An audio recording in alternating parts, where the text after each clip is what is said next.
Guys, আমরা এখন ডাব পারবো গাছ থেকে। এখন আমি আমাদের ক্ষেত থেকে একটি আলু গাছ তুলে দেখব কিরকম आलू হয়েছে। हेलो गाइस, कैसे हो आप लोग। हम लोग अभी आ चुके हैं हमारे एक नए वीडियो में। और ये देखो हमारे साथ कौन है, निर्मय।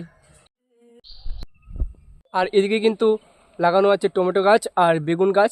তোমাদেরকে দেখাচ্ছি যে গাছটা, এটাতে কিছু টমেটো ধরেছে। আর বেগুন গাছগুলো এখন উপযুক্ত হয়নি, ছোট ছোট রয়েছে, তাই বেগুন এখন ধরেনি। টমেটো গাছগুলিতে কিন্তু আর কিছুদিনের মধ্যেই ভালোই টমেটো ধরবে।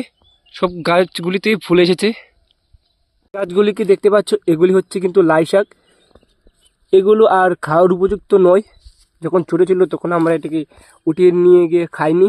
আর এখন এর মধ্যে ফুল এসে গেছে, তাই এগুলিকে খাওয়া সম্ভব নয়।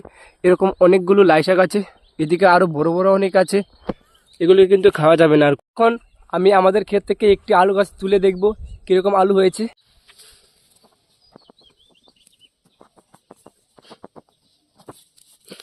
এ ভাই, কি সুন্দর আলু হয়েছে। গাইস, আমরা এখন ডাব পারবো গাছ থেকে। তার জন্য দেখো বাঁশ নিয়ে যাচ্ছি, বাঁশ দিয়ে ডাব পারবো।